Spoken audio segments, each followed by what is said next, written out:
गंगापुर नाम का एक छोटा सा गांव था जहां लोग सरल और मेहनती थे। उसी गांव में मोहन नाम का एक किसान रहता था। मोहन बहुत ईमानदार और परिश्रमी व्यक्ति था, लेकिन उसकी आर्थिक स्थिति ठीक नहीं थी।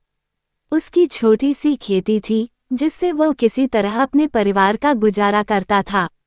गांव में ही सुरेश नाम का एक धनवान व्यापारी भी रहता था। वो बहुत घमंडी था और हमेशा गरीबों को तुच्छ समझता था।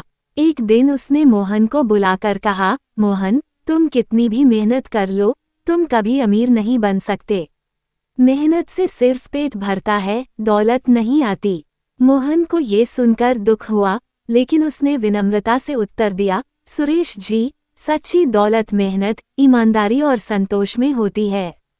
सुरेश हंसा और बोला, अगर तुम्हें अपनी मेहनत पर इतना ही भरोसा है तो मैं तुम्हें एक मौका देता हूँ। कल सूरज उगने से लेकर सूरज डूबने तक जितनी जमीन तुम नाप लोगे वह सब तुम्हारी हो जाएगी। लेकिन शर्त यह है कि तुम्हें उसी दिन सूरज डूबने से पहले वापस उसी जगह लौटना होगा जहाँ से चले थे। मोहन के लिए यह एक बड़ा अवसर था। उसने सोचा कि यह उसकी गरीबी दूर करने का मौका है। अगली सुबह मोहन सूरज उगते ही दौड़ना शुरू कर दिया।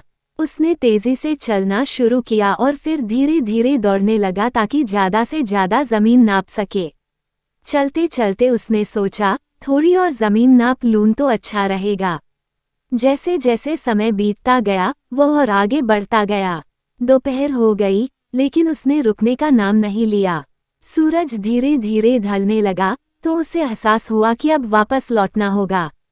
लेकिन वह इतनी दूर आ चुका था कि वापस लौटना मुश्किल लगने लगा। वह पूरी ताकत से दौड़ने लगा, लेकिन सूरज ढलने ही वाला था।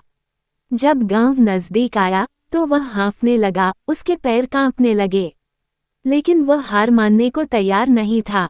आखिरकार जैसे ही सूरज की आखिरी किरण धरती पर पड़ी, मोहन गांव में लौट आया। लेकिन अत्यधिक थकावट और मेहनत से उसका शरीर जवाब दे गया। वह वहीं गिर पड़ा और उसकी मृत्यु हो गई। सुरेश और गांव के लोग ये देखकर स्तब्ध रह गए। उन्होंने सोचा कि इतना सब पाने के बाद भी मोहन ने कुछ नहीं पाया। गांव के बुजुर्गों ने मोहन की समाधि पर एक पत्थर लगाया और उस पर लिखा, इंसान सारी दुनिया की दौलत इकट्ठी कर सकता है, लेकिन अंत में उसे सिर्फ उतनी जमीन मिलती है जितनी उसकी कब्र के लिए चाहिए। ये कहानी हमें सिखाती है कि असली दौलत संपत्ति नहीं, बल्कि संतोष, ईमानदारी और मेहनत है। जो व्यक्ति लालच में पड़कर दौलत के पीछे भागता है, वह अंत में खुद को खो देता है।